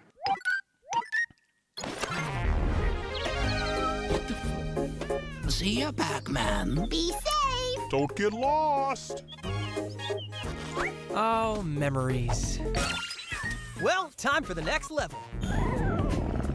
Snack break. Let's roll. Oh, amazing. Huh? Ooh, power pellet.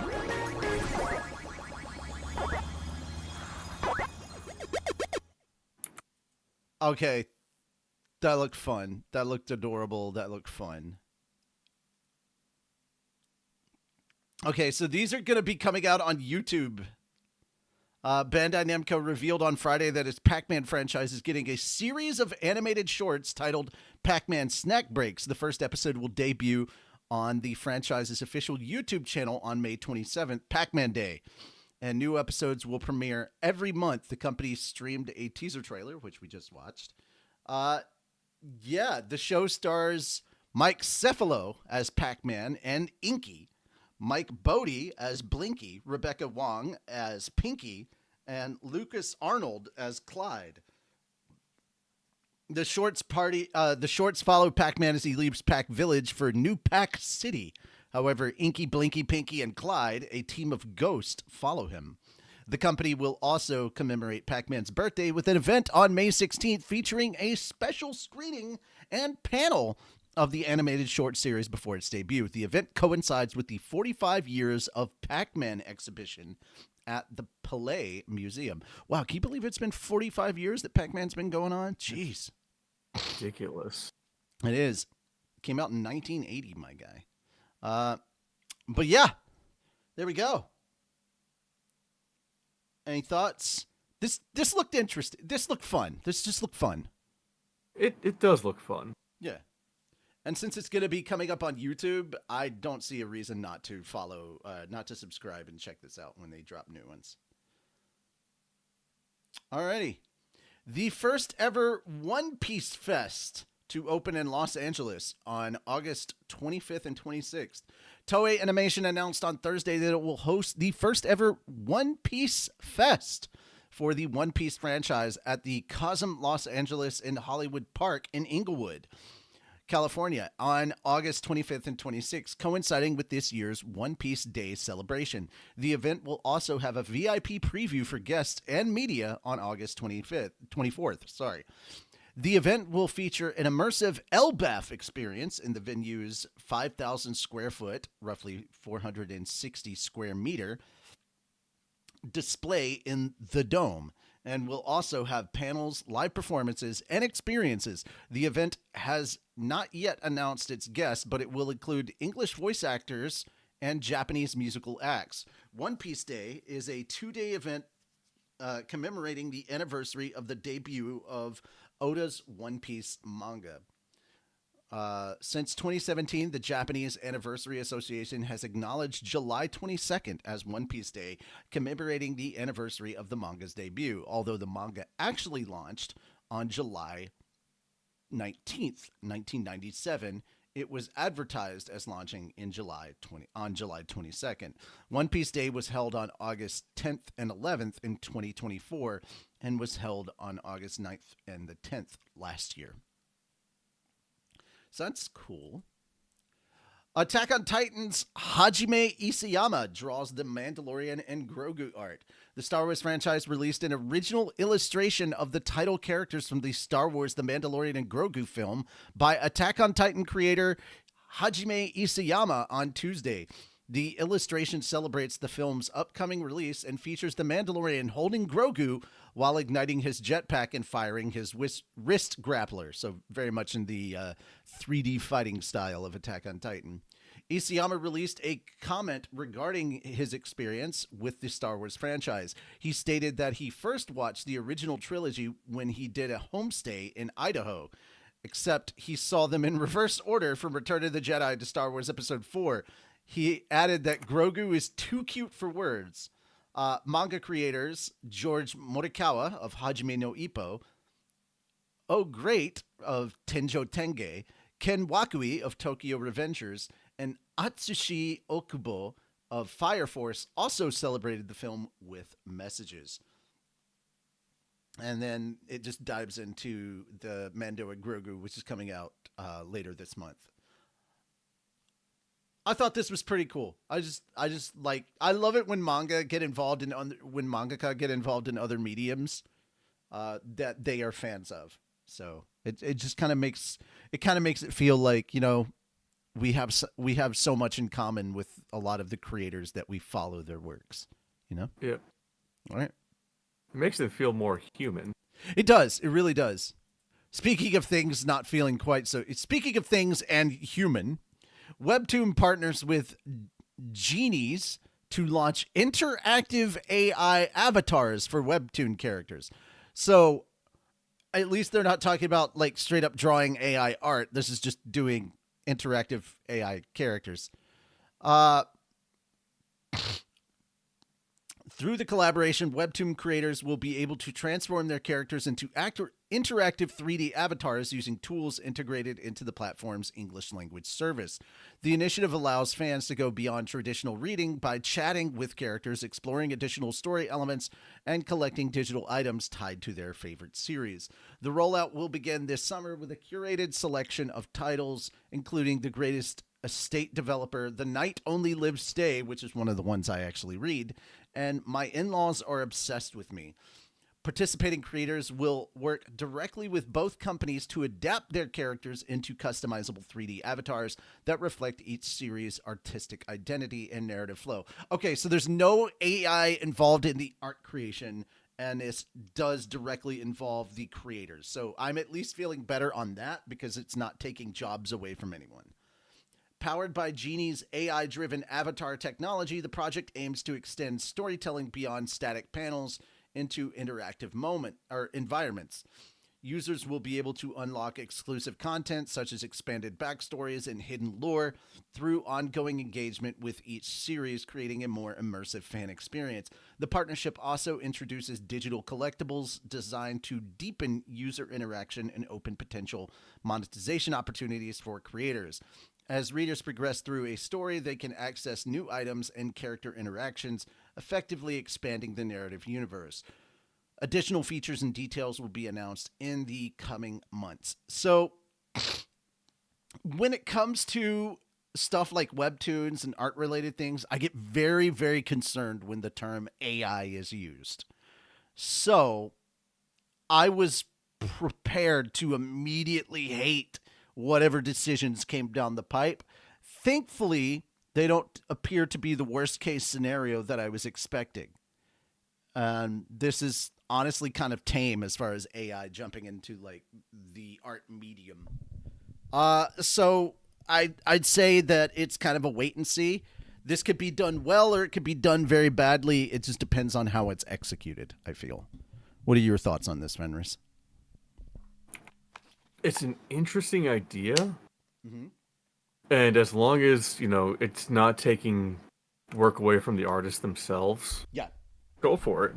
Yeah, I agree. All right, so I will. At that point, it's basically just another chat bot that is in character. Yeah, that's kind of the feel I get from this too. Is that it's a chat bot in character, which, to be honest, that's kind of what Neuro and Evil are. They're chat bots that are in character. Except they sing. And yes, have also attitudes. That. Well, a lot of that and is threaten to dox Vettel. Yeah, well, a lot of that has to do with like how they were raised, because those AI were raised versus like the corporate kind of AI that are being created.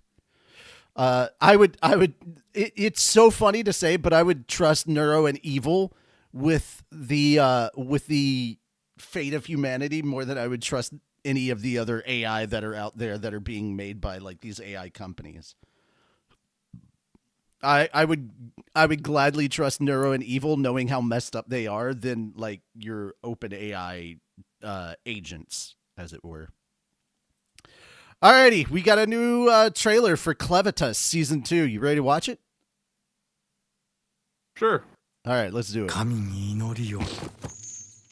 Oh, hang on. Let me put it over to YouTube. That way we might get subtitles. Oh no, it looks like auto-generated Japanese subs. Boo! Yep.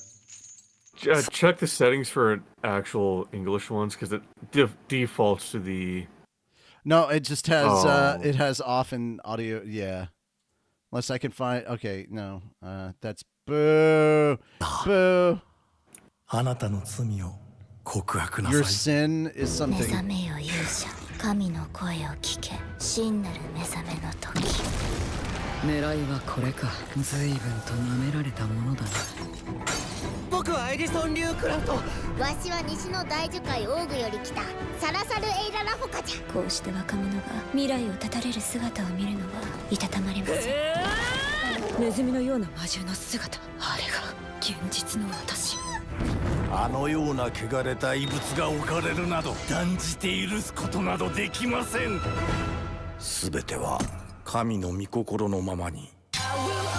Of course, a priest is the evil one. 穏やかになれぬ者はこの世から消えてなくなれ僕の門がうずいて震えているあいつだよアンドリューこれもやはり名を授けたクレン殿の加護でしょう最後の章ロの章はクレバテスが持っている何としても奪い取れあれは聖地にあってはならない汚れ章を取り戻し彼らに罰を与えるのです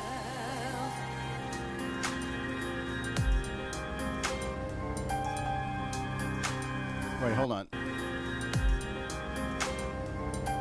Okay, this is coming out this summer. Yes, next season, season 2. Man, we're getting Arc season 2, and we're getting Clevitus season 2 next summer. Man, we're getting some good shit. Oh, also, let's not forget Mushoku Tensei season 3. Man, the continuation of Slime season 4. We're getting so much good stuff. I'm looking forward to it. All right, let's quickly read through this. The staff of Clevitus 2, the magic of the King of Magical Beast and the Legend of the False Hero, the second anime season of Yuji Awahara's Clevitus, the King of Magical Beast, the Baby and the Corpse Hero manga, unveiled the anime's second full promotional video, second key visual, and additional cast members on Tuesday. The video announces and previews the ending theme song Awake Anew by Myth and Royd. And here's the key visual. I love all the new characters we're getting introduced to, and I also love seeing like the little kid and his quote unquote wet nurse back together. They look adorable. Sarasa, okay, interesting. Edison, Mire. Oh, Romaine is the priest. The anime will premiere in July. Crunchyroll will stream the season as it airs. So there you go. Looking very much forward to that. All right, let's cover a little bit more AI news. This one is especially good. So an expert panel for the Ministry of Justice of Japan held its first meeting on Friday to discuss how to protect voices from unauthorized generative AI use. State Minister of Justice Hidehiro Mitani stated near the beginning of the meeting, while losses related to unauthorized use of a voice is significant, the burden of determining the scope of protections in court is too great to place on voice actors and others, considering those protections may not keep with the rapid pace of AI technology's development. No concrete decisions regarding the protection of voices were made during the first meeting. However, the panel determined that voice rights fall under the same category as portrait rights and publicity rights under Japanese law. The panel will meet in the future to determine how existing Japanese laws will address infringement by unauthorized use of voices. The voice actors move against unauthorized generative AI use of voices. In late October 2024, several voice actors announced they had founded the No More Mudan Seisei AI, the No More Unauthorized Generative AI group. The organization was founded to protect voice actors from unauthorized generative AI use of their voices.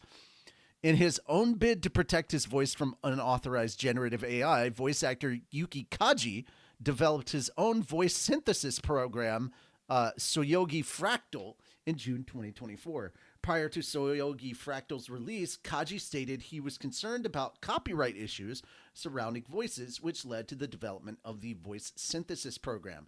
Kaji then left the talent agency Vims on April 8th and started his own company for Suyagi Fractal the next day.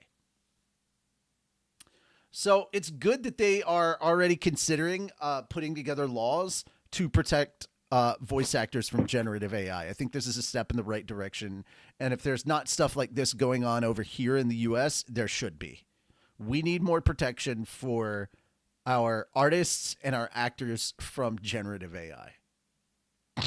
Or basically, we need protection from our creatives against generative AI. All right, last but not least, let's cover a little bit of No Game, No Life. You want to take this one, Fenris? Well, let me get over to it. Okay, it's the last story.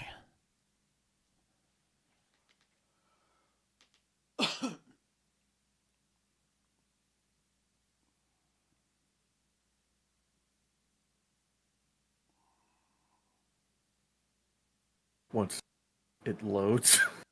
Yeah. Guys, ANN has had some tough times lately. I don't know what's going on today, but it's been having a bit of a challenging time. Yep. So the June issue of Kadokawa's Comic Alive magazine published a new chapter of Ryu and Naito's No Game No Life Chapter 2 Eastern Union manga on Monday. This is the first chapter of the manga in 16 months since December 2024, when it went on hiatus. Yen Press is releasing the manga in English, and it describes the story.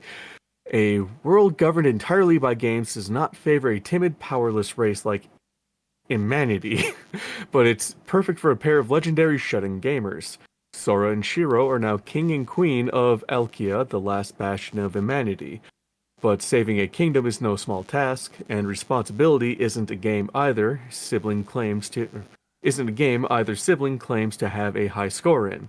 Good thing the allure of more challenging contests and sexy animal women is all the motivation they need to set their sights on a new conquest.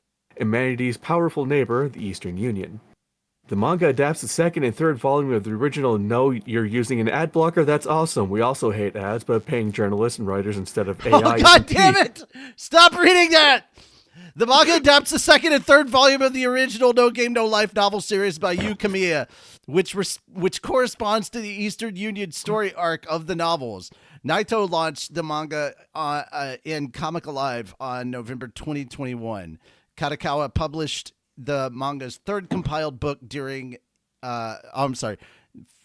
book volume in December 2024. Yen Press published the third volume on March 24th. Okay, so I think we're good. I don't know why you went ahead and read the synopsis for No Game No Life itself, but yeah, why not? It has been a while since we've seen No Game No Life. Maybe we needed a refresher. Who knows? But yeah, that's it for all the stories that we're covering. Yeah,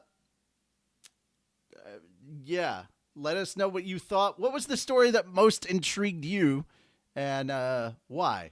Let us know down in the chat or in the comments below. We appreciate you coming by and hanging out with us for this episode of Anime Church, the church where you can cosplay and no one will judge you for it. That being said, I am Richie Roberts, your very tired minister of science and technology. And I am Feder Sauron, your patron saint of snackos and alcohol. Yeah. And I will see you guys tomorrow for more light novel streams and also for a reaction and review of nothing, because apparently episode 5 did not come out. So... yeah. Yay. Boo. All right, guys. Talk to you later. Take care, and bye-bye for now.